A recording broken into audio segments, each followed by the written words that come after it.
gastroesophageal reflux disease. We're on our way to the hospital to drop me off to have my endoscopy.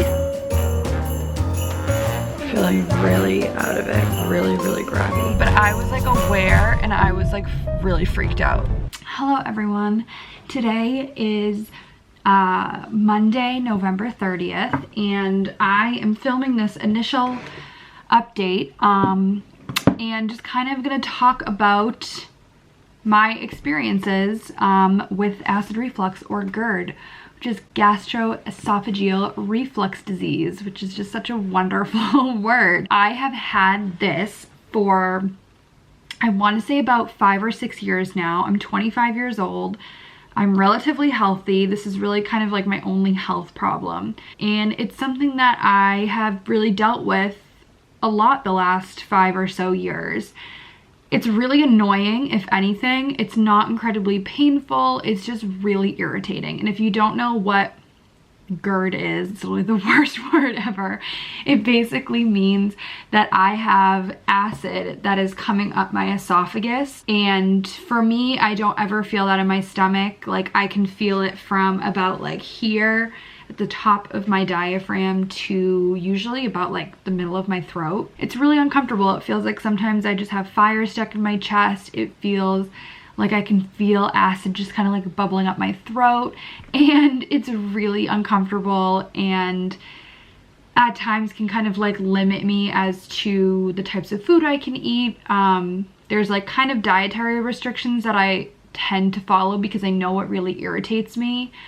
But at the same time, like, I'm not gonna live my life not eating tomatoes for the rest of my life. So I just try to be really limited with some of the acidic foods that I eat. I try not to eat really big meals. That's really hard to do, but really you're supposed to kind of like eat smaller meals more throughout the day than when you like sit down and have a giant meal. I don't drink coffee really that much anymore because that really affected me. And yeah, it's just been a wild ride. I've been on a lot of medication the last 5 years, and at this point, it's not getting any better, and if anything, it's actually getting worse. So I'm updating you because today I went to a gastroenterologist specialist who I saw a couple of years ago actually, and I thought I remembered that I didn't like her, but I actually really liked her, so I'm so glad I went and saw her again. But I normally just see my primary care who's able to just kind of like manage me with some of my medication that I'm on, but I just felt like I really needed to go see a specialist about it now, and I just needed new solutions. Something I never had done before is having an endoscopy, which is basically where they take like a camera and a scope down your throat, down to look into your esophagus to see like what's going on. And it's kind of like used as like a discovery tool to like see what's happening inside of you. So I saw my GI doctor today, and I did get booked today for an endoscopy, which will be on December 18th. I've never had something like this before, like as an adult. I had surgery when I was like a little kid, but I don't remember it at all. And we're just gonna see what happens. I'm gonna vlog the whole thing hopefully, so that's why I'm coming on here today and kind of like explaining what's going on. So yeah, I'm kind of excited. They said basically that the kind of like idea for going in and having an endoscopy is to see if I have what's called a hiatal hernia, which to my understanding is like a piece of your kind of like stomach lining having a hernia and like kind of poking out, and that can be really irritating and cause like a lot of like continuous acid to be in that area, like in your esophagus. And they can be different sizes, so depending on the size, if I did have something like that, there's different types of surgery that could be recommended and could be potentially fixed. That's kind of what I'm hoping for, and that might sound insane, but if there's like some sort of solution, that would be great, because at this point, like, I'm 25 and I take a lot of medicine. It's just not something that I would particularly like want to be doing every day for the rest of my life. So we will see what happens. And if I have a hiatal hernia, we'll just have to wait and see. But yeah, stay tuned, come along on this journey with me to have my endoscopy, and I hope I'm brave enough to actually film in the hospital. Good morning, everyone. It is Friday. It feels like Saturday for me though, I'm a little confused. And we're on our way to the hospital, drop me off to have my endoscopy. So I'll check in with you guys when I can.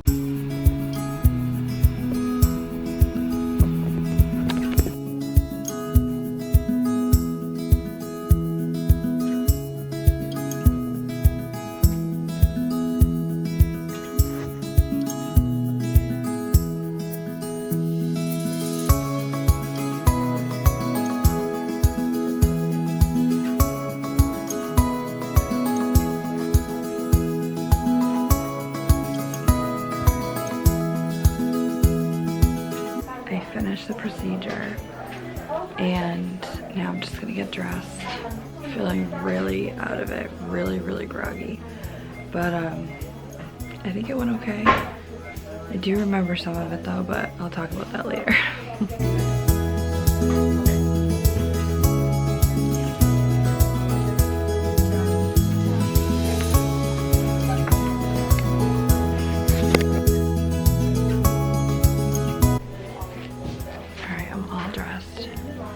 It went okay. I'm so groggy. I'm really tired. Hi guys. I've just been picked up by my chauffeur. I made it from the hospital and I'm very groggy still. Leah just took her last NP exam. No, really? Yeah. Oh my god, today. that's so exciting. And she passed it. She just found out. Oh, congrats to her. I know. So exciting. But anyways, you all buckled up there, sunshine? Yeah, I'm buckled. We can go. In the pit? What? Driving in the pit? Yeah. This dirty car.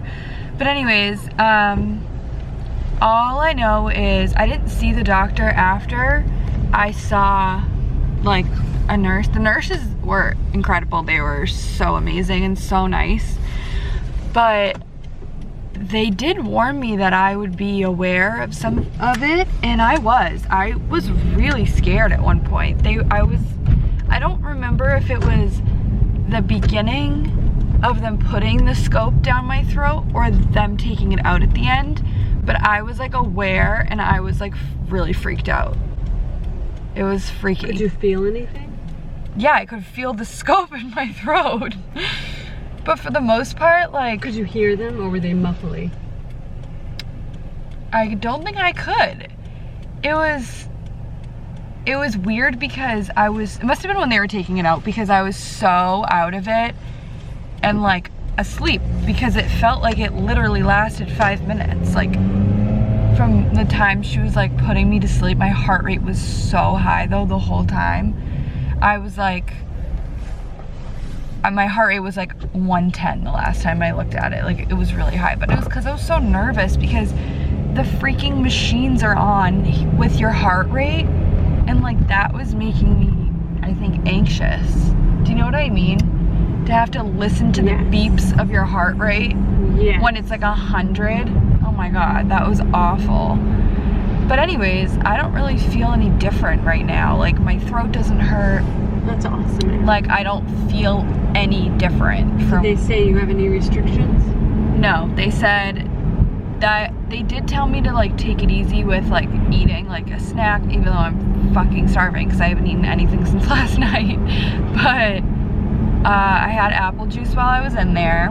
I thought she'd give me a snack. She was raving about these graham crackers and saltines and I never got any. But yeah, but that's okay. They did say that they saw a small hiatal hernia, which I think I'll just talk to the doctor about more. Just call Leah and ask her what it means. Yeah, and they took a biopsy to test me again for H. pylori and for celiac disease. Interesting. Yeah, so I also have pictures of like what my insides look like and stuff.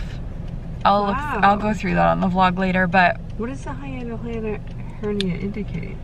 like basically it's like a piece of your stomach that's poking out into your esophagus, and that is what we were really looking for, because if people have that, that's normally what's causing like a lot of your acid reflux. What can they do for that?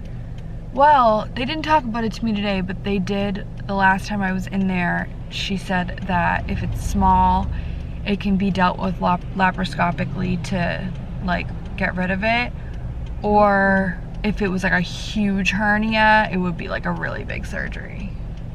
But hypothetically, unless I do have H. pylori or something else like comes back, like if it's just the hernia, I ran out of memory, but what I was saying is if it's small enough and they can fix it, then essentially they could like solve my acid reflux problems like forever. Wow.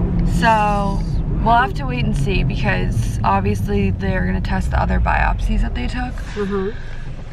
But I'm surprised I don't feel any different. Like I was like, oh, I'm gonna have like a scratched throat or like, but I really don't. I just feel like you should probably sleep when you get sedated.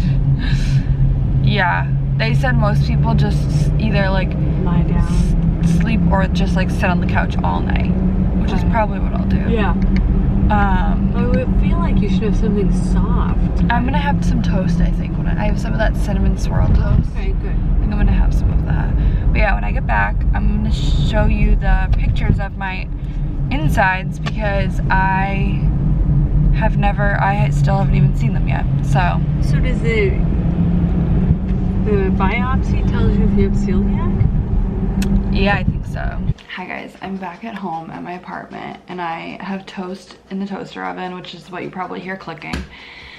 But I just really quickly wanted to show you and maybe further explain what I was talking about in the car with my mom. But basically, my endoscopy was pretty normal. There was a 1 centimeter hiatal hernia, and they took a biopsy of it. My rest of me looked normal. They took a biopsy to test me for celiac disease, which I didn't even know they were gonna do. And then a biopsy to test me for H. pylori bacteria, which can cause a lot of the symptoms I've been having.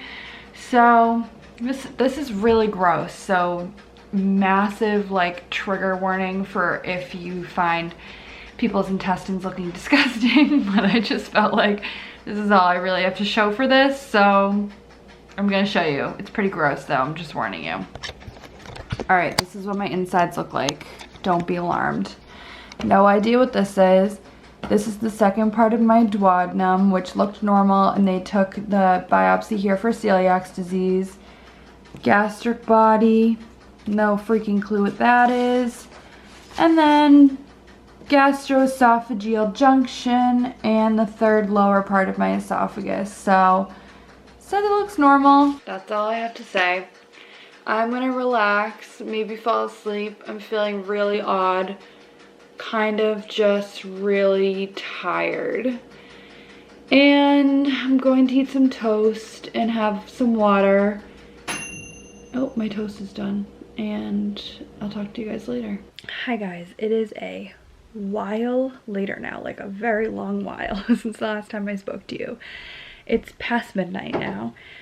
But I just wanted to update you guys on how I'm feeling, how I was feeling, and a little bit about my experience, because I definitely didn't really talk about it earlier. I was so out of it. Basically, I got back to my house probably around like 3:34. I felt okay for the most part, but I was really, really groggy, like so kind of just like not with it. Came here, made some toast, ate that, and just got into bed. And at that point, I probably took a nap for about an hour, and I woke up and I felt okay, but I definitely didn't feel very good. I'd had a headache all day. I didn't have any caffeine this morning, so I think that was really bothering me. And after I woke up from that nap, I just felt like shit. I just felt awful. I tried to get up, go sit on the couch, but I was really nauseous. I had a really, really bad headache, but at this point I really just wanted to eat something because I thought it would make me feel better. I was drinking some water and I honestly just felt like really, really sick. So I sat on the couch for a little while, but in the end I just really had to go back to bed. I made some plain, or actually Ari and Leah made me some plain white rice and I literally couldn't even eat it. I sat in my bed and took like 2 bites and I just knew, I was like, my body was telling me like, you should not eat this right now. I was like so close to throwing up, like really, really nauseous. So I'm really glad I didn't eat anything then because I think I definitely would have gotten sick. Instead, I didn't even think I was tired enough to go back to sleep, but instead I think I fell asleep for another hour and a half, which was literally just what I needed. And I don't even remember what time it was that I woke up, but I woke up and felt a million times better, like feel like how I feel now, like not groggy at all, not nauseous at all. Like I said, I never had like a sore throat or anything, like everything felt really normal. I just think that the sedation that I was under was what was making me so nauseous after. So what I will say is if you're ever having an endoscopy, I would do one of 2 things. One, definitely schedule it earlier in the day because I scheduled mine for 2 o'clock and totally didn't even realize that meant I couldn't drink any water or anything past 11, and that's just a really long time to go without eating. So I also think that that definitely affected me feeling so nauseous later on in the day. Yeah, so if you can schedule it early, do that for sure. But also I would really not eat anything after. I know sometimes they tell you that it's okay to eat after, just eat normally, or that's what they told me anyways. But one of my friends who'd had one before told me, she was like, do not eat anything heavy, like eat really, really light after for like a long time. So I'm really glad I waited because I think if I had sat there and eaten all that rice, it wouldn't have been okay. So that is basically what my update is now. I feel like 100% right now, like totally normal, totally fine, don't even have a headache anymore. So yeah, really happy about that. But I just quickly wanted to talk about my experience in general with the whole thing, just really briefly, because I don't really think I talked about it earlier today. I was really nervous today. I wasn't nervous any other day, and I think what I was most nervous about was getting, like, once I got to the hospital, they took me right away into the room where it was going to be done, which to me I thought originally was just like the room where they were going to prep me, take my vitals, like put me in the bed and then like wheel me somewhere else. It was pretty small, honestly. It was literally like the size of my bedroom was how big the room was. And I was in there for a really long time. And I normally get a really high heart rate when I go to the doctors. And I'm not even really nervous, but I think it's called white coat syndrome. Like you just get a high heart rate when you're in a doctor's office or anything like that. Even if you're not nervous, it just happens. So my heart rate was high pretty much the entire time I was in there. The nurse was incredible. She was so nice. She would tell me everything she was doing before she did it, and she was asking me a lot of questions about just like my life and my family, and I think she was really trying to distract me because we both knew my heart rate was like not supposed to be in the hundreds. And my blood pressure was fine the whole time, but she honestly prepped me so fast that we had probably like a half an hour to wait before it was actually time for my scheduled procedure, which was supposed to start at 2. So at that point she was like, here, do you want your phone back? Like just play on it and like do whatever you want. And so we just had to kill some time. At that point she shut off my monitor, which was so nice because I think hearing the sound of my heart rate was making my heart rate go even higher, because it was just like I was constantly reminded as how high it was, and I was really trying to like do deep breaths, like calm myself down, distract myself, and I just like could not get relaxed. So that was really annoying. But honestly, like everything was happening really fast, and they put in my IV really fast. They like, I don't know, everything just happened so quickly, and I think it was kind of like shocking me like how normal this was, because I'm never in the hospital, like, and this shit doesn't happen to me ever. So like what I'm telling you, like it was really fast, and it was kind of like making my head spin a little bit.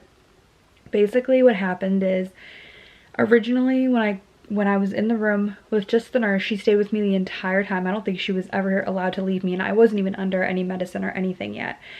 All I had was my IV in that was giving me fluids, and a blood pressure cuff on, and an oxygen thing on my finger to check my heart rate, my oxygen levels, and the machine would check my blood pressure probably like every 15 or 10 minutes. And at that point, she was just kind of going over my health history again with me. And then once the doctor was actually ready at 2, she came into the room. She's my doctor, so I knew who she was. I had to sign a consent form. And then, like, they literally were just like, okay, Erin, like, roll onto your left side. I thought originally they were doing that because they were trying to get my heart rate down, because it was literally like probably 120 at that point. But I think it was for the procedure itself, because they rolled me onto my left side and put a wedge under my back on the other side. And she said she was giving me the medicine to really like slow me down and like make me really sleepy. I wasn't under like a full anesthesia or anything, like I was completely able to breathe on my own. But this is now the point where I don't really remember anything, because they also put something in my mouth that was like to bite on, and it would like keep my mouth open. I don't even remember them putting that on me, honestly. And they just, yeah, I don't remember any of it. To me, it felt like it was 5 minutes long. The one point I do remember, and it was kind of scary, I remember really, really vaguely, was I think when they were taking the tube out of my throat, because I don't remember them putting it in my throat, but I remember like so vaguely that it almost feels like it was a dream. Like, I'm not even kidding. Like, I don't really remember it, but in the moment I feel like I was really scared because I could feel it like coming out. And then I think I made some like gagging noise or something, and then I was fine. And then when I woke up, I think I remember like hiccuping like for 2 seconds, and the nurse was really nice. She said everything went really well, but I was so groggy. Like, I was like, just had my eyes closed after I woke up. And then they wheeled me into the recovery room, which I also barely remember. That room was really small, and there was another nurse in there with me. That place was like so calming and like soothing. There was like nobody down there. And the nurse was wicked nice. She told me everything went great. They brought me the paperwork that I already showed you guys, and she told me that there was apple juice I could have, or she gave me some other options. I don't even remember what they were. But I had some apple juice, and that's the clip that you guys saw of me. And at that point I was really still sleepy. Like, if they had left me in there and not been like talking to me, like I totally could have fallen asleep for like probably like 2 hours. So yeah, that was fine. And then they took me in a wheelchair. I sat there for 30 minutes, and then they took me in a wheelchair and brought me outside to my mom, who was waiting for me. So overall, it was really good. It felt very quick, like very, very quick. The most anxiety inducing part for me was definitely the beginning, where I was waiting for so long. And I wasn't actually like waiting for the doctor, like she wasn't late. I was just really early. So yeah, that was really good. And overall, the nurses were absolutely incredible. And yeah, it was fine. It wasn't anything super scary. I was kind of nervous that I would remember more of it and be like aware of what was happening at the time, because they did warn me that like some people are either like fully asleep the whole time and don't really remember anything, or people have experiences like I had, or people are like kind of awake the whole time and like watching it happen, but if you're like calm enough, then they don't really care. So I do know that they did say that the whole time of the procedure my heart rate was still really high, so great. I don't know what's up with that, but it's definitely gone down, obviously, and I'm totally relaxed now. But yeah, that was my experience. That was really long-winded, but I wanted to document this, and also just in case anyone is having an endoscopy, they will be able to hear this and hopefully it not freak you out. But yeah, it was fine. And if you have questions, feel free to leave them in the comments. I'll try to answer them. But other than that, I don't really have any answers on my results besides what I told you guys earlier, because I haven't talked to my doctor yet. Hopefully she'll call me within the next couple weeks once I get the biopsies back. And then maybe I'll vlog and give you guys a little bit of an update. And I'm gonna go to bed now because it's past midnight, although I've had 2.5 hours of sleep today, so I'm not sure how long it's gonna take me to fall asleep. But yeah, thank you guys for watching this. I really appreciate it. I have no idea how long this is gonna be, but thank you if you watched to the end and you're seeing this. Thank you. And yeah, give this video a thumbs up, subscribe, and tune in tomorrow because this is Vlogmas and it's gonna continue tomorrow, and I'll see you guys then. So thank you so much and see you guys tomorrow. Bye!